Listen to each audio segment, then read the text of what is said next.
लोग भले कहते हैं कि खाली हाथ आए थे, ठीक है खाली हाथ आए थे, लेकिन खाली हाथ जाना नहीं है। इस देश का ऋण चुका के जाना है।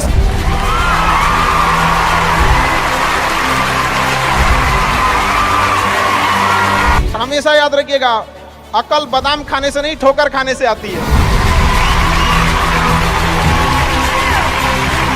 हमने इतिहास से यह सीखा है कि इतिहास से कोई कुछ नहीं सीखता।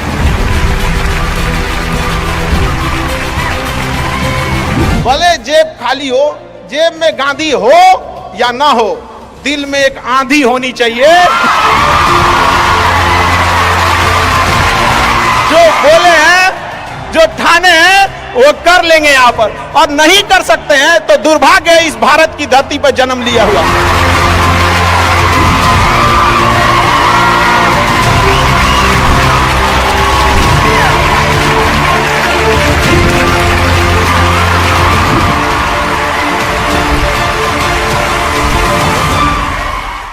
भारत में एंटरप्रेन्योर इतने बड़े संख्या में आ रहे हैं और काफी खुशी हुई इस चीज को देखकर कि भारत चेंजिंग की ओर जा रहा है अब अपने ओर। हमेशा सीखने की प्रवृत्ति रखिएगा। और आज के टाइम पे बाप रे, एक बहुत बड़ी समस्या ना कि दूसरे से प्रति जलन जरतुआही समझते हैं हम लोग, बिहार का ठेठ भाषा है। पता नहीं आप लोग समझते हैं कि नहीं समझ। मतलब कौन कितना खुश है, मतलब उसका पड़ोसी जितना दुखी है वो उतना खुश है। ये सब चीजों से थोड़ा आज के समय में अपने आप को थोड़ा बचा के रखने की कोशिश कीजिएगा लोग, क्योंकि किसी के जलन वगैरह से नहीं होता। अक्सर देखिएगा ना, अब चूंकि ये एंटरप्रेन्योर है, बिजनेस का चीज है, तो एक छोटा सा देखिएगा ना, गांव में किसी के पास समोसा का दुकान चल जाता तो उसके बगल में एक और समोसे खोल देता है। अरे आप बहुत सारी चीजें हो सकती हैं। आप डिसीजन आप कभी भी किसी और के मर्जी से इन्फ्लुएंस होके लीजिएगा, वो कभी डिसीजन सही नहीं होगा। डिसीजन आपका अपना होना चाहिए, आप क्या कर सकते हैं। और ये जिस दिन आप पहचान गए, उस दिन समझिए आधा काम आप अपने से कर दिए यहाँ पर। और वो सबके अंदर कुछ ना कुछ है, ऐसा नहीं है कि ऊपर वाला आपको खाली हाथ भेजा, सबके अंदर कुछ ना कुछ है।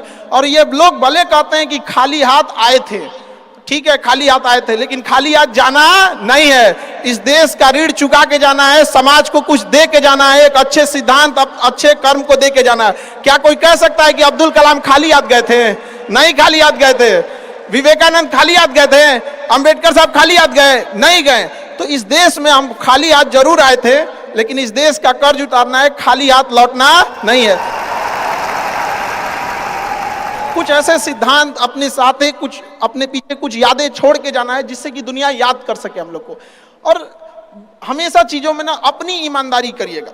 आप कितना ईमानदारी से काम करते हैं, कितना लगन से काम करते हैं, सफलता इसी चीज पे डिपेंड करती है। बाकी ऐसे चीजें कि भाई ये करना चाहिए, बस आप कितना समय दिए हैं किसी चीज को, कितनी ईमानदारी से किए हैं, ये मायने रखता है आपको। आप किसी चीज को समय नहीं दीजिएगा, कभी सफल नहीं हो सकते हैं। और एंटरप्रेन्योर और बिजनेस, इस सब के चीज़ों में एक चीज़ बहुत बड़ी डिलेमा होती है ना, कि सोचते बड़ी ज़्यादा हैं लोग, प्लानिंग बहुत करते हैं। 6 महीना से उसका प्लानिंग चल रहा है। अरे भाई 6 महीना में कमवा शुरू किए रहते तो कुछ एक्सपीरियंस हो गया रहता, कुछ ठोकरें लगी होती, शुरू कर दो जाए जैसे करना है। यहाँ पर ऐसा थोड़ी हो सकता है कि एकदम फिनिश होकर काम करे। हर चीज, जमीन से कभी पेड़ नहीं निकल सकता है, पौधा ही निकलेगा। आज सीखिए, क्योंकि अगर कल कोई शुरू करता है आपके बाद, तो आपके पास उससे 1 दिन का एक्स्ट्रा एक्सपीरियंस रहेगा। और हमेशा याद रखिएगा, अकल बादाम खाने से नहीं ठोकर खाने से आती है। जितना ज्यादा आप ठोकर खाएंगे उतने ज्यादा अकल आने वाली है। दुनिया का कोई इंसान जो सफल है कह दे कि हमको ठोकर नहीं लगा है, या कोई कह दे कि हम एक ही बार में यहाँ आए हैं, कभी नहीं आ सकते हैं। यहाँ पर स्टार्टिंग कीजिए, यहाँ पे ज्यादा प्लानिंग व्लानिंग के चक्कर में नहीं रहे। कितना अच्छा आप प्लानिंग करके आइएगा ना कुछ चीजें गड़बड़ होंगी, क्योंकि किताबी नॉलेज, ये मोटिवेशन, ये सब चीजें, ये एक अलग चीज है। धरातल पे उतर के जाइएगा ना तो अलग चीज है यहाँ पर, और कभी बिहार में आके देखिएगा तो एकदम में अलग मिलेगा। कितना ठोकर लगा है ये बहुत मायने रखता है, क्योंकि ठोकर नहीं लगेगा ना, जिस पत्थर पे चोट नहीं पड़ती वो कभी मूर्त नहीं बनता है। तो इसलिए जितना आपको चोट लग रहा है तो ये आपके लिए अच्छी बात है, क्योंकि बड़े बड़े लोगों की जिंदगी में मुसीबत आती है, वो मुसीबत ही आती है बड़े जिन लोगों के लिए, क्योंकि फिल्म में जो सबसे टफ रोल होता है ना, वो बढ़िया हीरो के कंधे पे दिया जाता है। तो ये पृथ्वी पे भी ना ऊपर वाले को पता है कि ये बढ़िया हीरो है, इसको थोड़ा सा हम रोल देते हैं बढ़िया। तो बड़ी जिम्मेदारी देने से पहले ऊपर वाला भी ना आपको टेस्ट करता है, टेस्ट करके ही देखेगा कि नहीं करेगा। हम लोग छोटा सा कोई सामान खरीदते हैं तो उसको ठोक बजा के चेक करते हैं कि सह लेगा कि नहीं सह लेगा। एक छोटा सा बर्तन कोई खरीदने जाता है तो पटक के दिखाता है, देखिए मजबूत है। तो ऊपर वाला भी जब आपको बहुत बड़ा जिम्मेदारी देने वाला होता है ना, तो पहले सोचता है कि इसका थोड़ा सा टेस्ट कर ले। बहुत लोग टेस्टे में भाग जाते हैं, ए भगवान हमरा काहे लिए तुम मुसीबत लाया। यार जब ऊपर वाला तुमको खुशी दिया था तो थैंक यू कहना भूल गए थे, और जब मुसीबत दिया चेक करने के लिए तो परेशान हो गए। यहाँ पर इस चीजों से घबराना नहीं चाहिए किसी को। जिसके जिसके जीवन में कठिनाई आ रही है, आप समझिए कि आप एक सही रास्ते पे जा रहे हैं, क्योंकि वही रास्ता सफलता का है। और अगर आपके जीवन में कठिनाई नहीं आ रही है, आप गलत रास्ते पे हैं, क्योंकि सफलता का रास्ता बहुत कठिन होता है। और अभी डिजिटल इंडिया है, सबके हाथ में मोबाइल हो गया है। एक चीज अगर आप बहुत आगे बढ़ेंगे ना, तो एक प्रॉब्लम फेस करेंगे।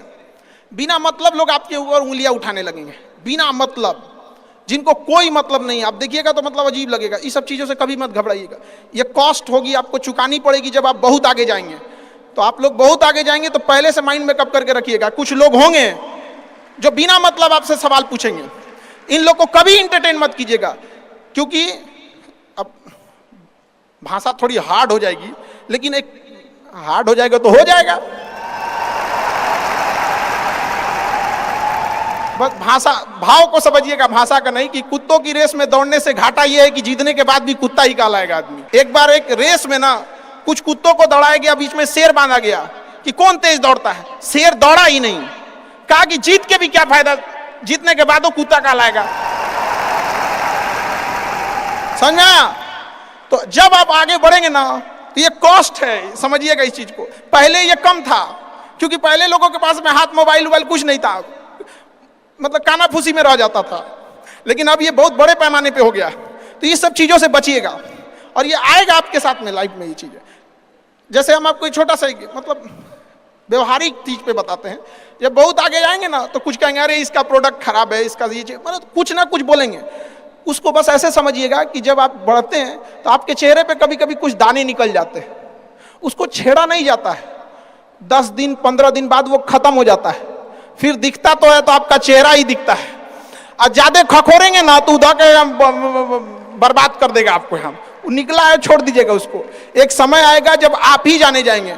यहाँ लोग किस चीज पे नहीं उंगलियां उठा देते हैं, भगवान को उंगलियां उठा दिए लोग। अग्नि परीक्षा भगवान को देना पड़ा, हम लोग की क्या औकात है जी यहाँ पर। इसलिए भैया इस सब चक्कर में नहीं पड़िएगा। आप जो हैं वो एकदम परफेक्ट है, चाहे जैसे भी हो। गलतियां सबसे होंगी, जो गलती करिएगा उसको एक्सेप्ट कर लीजिएगा। हाँ हमारे पास ऐसे गलती हो गई, नेक्स्ट टाइम से हम सुधारेंगे, बट कोशिश कीजिएगा गलतियां ना हो। लेकिन सबके जवाब देने की कोशिश मत कीजिएगा। आप इंसान है, कोई डिटर्जेंट नहीं है कि सफाई करते चलते हैं आप। और काबिल इतना बनिए ना कि लोग आपको रोकने के लिए ना साजिश करना पड़े, कोशिश नहीं। उस लेवल पे जाइए। आपको यार ये कैसे आगे निकल गए यहाँ पर। आएंगी चीजों को हम लोग भी फेस किए हैं, आप लोग भी फेस करना होंगे। यहाँ पे शुरुआत में सबको कॉस्ट चुकानी पड़ती है। और ना लोग कहते हैं कि सबके अंदर कोई यूनिक क्वालिटी होती है। इसको पहचानने का एक तरीका होता है। जब आप मुसीबत में फंसेंगे ना, तो वही काम कीजिएगा जो आपको सबसे अच्छा आता है, सबसे अच्छा आता है। आप मुसीबत में फंसेंगे। हम लोग जब इंटर पास किए थे तो हम लोग के सामने भी फाइनल क्राइसिस आया था। सबसे पहले वेल्डिंग मारना चालू किया था आदमी की, बिना किसी काम का किसी दुकान पे बैठ के वेल्डिंग मारते रहो। अरे सही भी मारते थे तो 4 को चीज सुना देता था। यार ऐसे नहीं, ऐसे होता है, क्या बात करते हैं। बढ़िया मारते थे और वही सुन लेता था आदमी यहाँ पे। फिर धीरे धीरे किसी को पढ़ाना धीरे धीरे चालू किया आदमी। कुछ दोस्तों ने कहा कि भाई तुम पढ़ाओ, ठीक पढ़ाता है, तो आदमी उधर चला गया। तो आपको भी पता है कि आप किस चीज में अच्छे हैं। तो धीरे धीरे अपने आप के अंदर वो पहचानिए, उसको सुधारने की कोशिश कीजिए और इधर उधर ज्यादा ध्यान नहीं दीजिए। मुसीबत आए तो अपने आप को एक बार थपथपाइएगा कि हाँ आप उस इलीट क्लास में हैं जिसके सामने मुसीबत आई है। और एक समय आएगा कि जब आप इस मुसीबत को पार कर जाएंगे, और एक समय आएगा कि जब यहाँ आके आप अभी अपनी संघर्ष की कहानी बताएंगे कि हम भी ऐसा थे। और हम आप सबसे यही उम्मीद करते हैं कि भगवान से भी हाथ जोड़ के यही दुआ मांगते हैं कि जितने लोग हैं देश के, सबको एक दिन अपनी कहानी सुनानी पड़े, क्योंकि यह देश वीरों की धरती है, वीरांगनाओं की धरती है। यहाँ पर हर बच्चा यहाँ का फौलाद है अपने आप में यहाँ पर। तो ये वक्त है अब ऋण चुकाने का।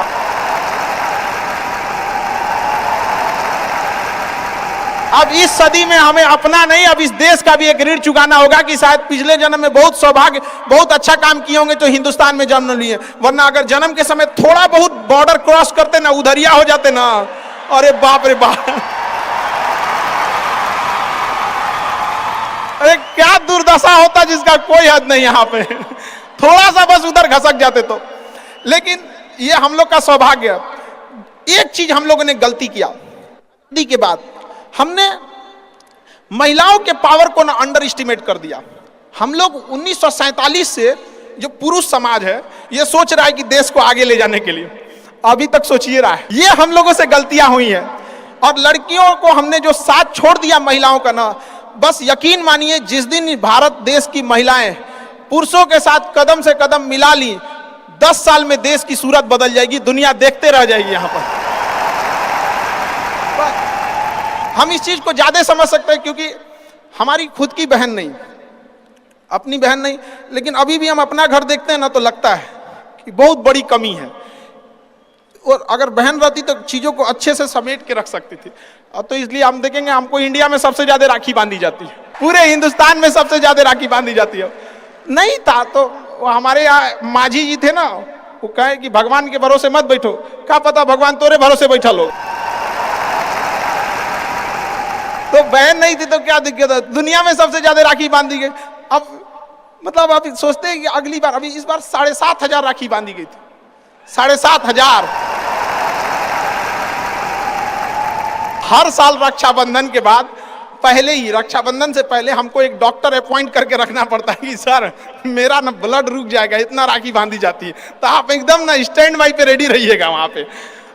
इतना राखी बांधने के बाद एक आदमी आता है मेरा हाथ उठाने वाला, वो हाथ लेके चलता है, हम ऐसे चलते रहते हैं। तो खुश नसीब हैं वो लोग जिनके घर में बहनें हैं, जिनकी बेटियां हैं।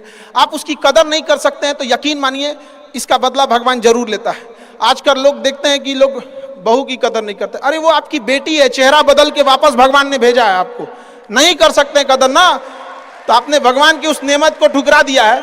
अब फिर घरे में मुसीबत आएगा तो कहेंगे कि पता नहीं क्या हो गया। चाहे चांद पे पहुंच जाइए, चाहे जितना भी आगे चल जाइए, अपनी सभ्यता संस्कृति को मत भूलिएगा वरना मिट जाइएगा आप यहां से। यूनान मिस्र रूमा सब लुट गए जहां से, लेकिन मगर है बाकी नामो निशा हमारा। कुछ बात है कि हस्ती मिटती नहीं हमारी, सदियों रहा है दुश्मन दौरे जहां हमारा। भारत को मिटाने की कोशिश की गई, मिटा कभी नहीं। इसलिए याद रखिएगा अपनी संस्कृति को नहीं भूलना है। और हमसे गौरवपूर्ण संस्कृति पूरे भारत, पूरे विश्व में किसकी है यहाँ पर। तो ये चीजों को थोड़ा सा आप लोग को ध्यान में रखना है और आपस में मिलजुल के एक देश वाली भावना लेके चलना है कि हम सबको मिलकर अब देश को अपना उस पुराना जो गौरव मिला था उसको वापस लौटाना है। और आप लोग आगे बढ़ेंगे, युवाओं में है, अब जिधर युवा चलते हैं उधर ही सब कुछ चल देता है। यहाँ पर तलवारों के साए पर इतिहास हमारा बनता है, जिस ओर जवानी चलती है उस ओर जमाना चलता है। आप युवा लोग हैं, आपको किसी कौन रोक सकता है यहाँ पे। मैं दरिया हूं, अपना हुनर जानता हूं, जिधर से भी गुजरूंगा अपना रास्ता बना लूंगा। तो युवाओं में यही तो एक है, भले जेब खाली हो, जेब में गांधी हो या ना हो, दिल में एक आंधी होनी चाहिए कि जो बोले हैं, जो ठाने हैं वो कर लेंगे यहाँ पर। और नहीं कर सकते हैं तो दुर्भाग्य है इस भारत की धरती पर जन्म लिया हुआ, ये व्यर्थ हो जाएगा यहाँ पर। तो एक कहानी लिखना है जो आगे जाके सबको सुनाना है। और हर उस घर में 2 किलो अलग से मिठाई जाएगी जिस घर से आवाज आई थी कि इससे नहीं हो सकता है, अलग से एकदम ले भैया ये तेरे लिए स्पेशल है। यहाँ पर एकदम तारीफ करने वालों की कमी हो जाए, जलने वालों की कमी नहीं होना चाहिए। एकदम मिसाल बनिए। आप सब लोग को, हमारा आप सब लोग को ढेर सारा शुभकामनाएं, दुआएं। आपके ठोकरें आएंगी, लगेंगी ठोकरें, उसी को ठोकर लगती है ना जो चलता है, जो सुतल है बेड पे, ओकरा कौन ची का ठोकर लगने वाला है। और ठोकर नहीं लगेगी तो नहीं आगे बढ़ सकते हैं। कामचोरों से तो इंडिया परेशान है, जो कुछ नहीं करता वो भी संडे को आराम करता है। अरे तेरे लिए कौन सी का संडे यार, काम बस ईमानदारी से कीजिए। हम लॉकडाउन का एक छोटा सा एग्जांपल देते हैं। हमारे यहाँ एक लेबर था, जो नहीं काम करते हैं लेबर लोग, उनकी बहुत दुर्दशा हो गई लॉकडाउन में। रियल में एक्चुअली उनके साथ प्रॉब्लम क्या है ना, they don't have backup money. वो डेली कमाने वाले हैं, डेली खाने वाले हैं। उनका अगर 10 दिन का दिहाड़ी बंद हो गया ना तो उनके लिए बहुत दिक्कत आ जाती है। और लॉकडाउन में बेचारों के साथ क्या हो गया, अब इतनी पॉपुलेशन है, गवर्नमेंट भी कितना को देख सकती है, एक लिमिटेशन है वहां पर। तो उसके साथ बहुत दिक्कत आ गया। तो हमसे बेचारे, हम भी लॉकडाउन में खाली बैठे थे, तो हमसे बोले कि देखिए एक तो काम नहीं मिलता है, मिलता है तो हम लोग को महीना में 20 दिन मिलेगा, 22 दिन मिलेगा, हम लोग के पास बैकअप नहीं होता है। तो उसको हमने एक छोटा सा बात बोला कि भाई देखो, एक काम बस मेरा 1 महीना करके देखना, नहीं अच्छा लगे तो छोड़ देना। काम पे जाते कितने हो, तो बताया कि 8 बजे जाते हैं। अलग अलग शहर में वो काम करने वाले मजदूर जो आते हैं, मिस्त्री, उनका टाइमिंग अलग अलग हो सकता है। हमारे यहाँ 8 बजे आते हैं लोग, और फिर दोपहर में लंच करते हैं, शाम में 4-5 बजे 5 बजे चले जाते हैं। तो कहे 8 बजे के काम में आप कितने बजे जाते हो? कहा कि सर वही पहुँचते पहुँचते 7:15 हो जाता है, खैनी उनी बनाते बनाते चाय पीते 8:30 हो जाता है। हम कहे एक बात बताओ, ये आधा घंटा तुम किस में काटे? तो कहा कि जहां काम करने गए ना उनके में से। हम कहे नहीं, यही इस गड़बड़ है। आप अपनी जिम्मेदारी में से आधा घंटा काट लिए थे, आप वहां 15 मिनट पहले पहुंच के देखो। तो कहे आई क्या बोलते हैं मास्टर, पगला गए हैं एकदम। हम भाई देख तुम 1 महीना काम करके देखो, बस तुम वहां 15 मिनट पहले पहुंच के देखो। वो इंसान 15 मिनट पहले पहुंच जाता था, 5 मिनट पहले ही काम चालू कर देता था, बाकियों के आने से पहले। लंच पे जाते थे तो जब सब चले जाते थे 1-8 मिनट लेट से लंच जाते थे, कुछ नहीं होने वाला है। 1-8 मिनट लंच के खत्म होने से पहले ही चले आते थे। बाकी लंच खत्म हो गया 10 मिनट बाद आ रहा है, वो लंच खत्म होने से 1-8 मिनट पहले ही चले आते थे। जब सारे लोग 5 बजे चले जाते थे तो 5:05 पे जाते हैं। तो हमसे कहें कि खान सर ये आप बता रहे हैं नहीं, बहुत उटपटांग बात बता रहे हैं आप। हम भैया 1 महीना काम कर लो, हाथ जोड़ लेते हैं। आज के टाइम पे जब वो 1 महीना काम किया, 10 दिन के अंदर लोगों को हो गया कि यार कितना ईमानदारी से काम करता है। आज उसको फोन से लोग बोलते हैं कि भाई मिस्त्री खाली हो, फोन से बोलते हैं।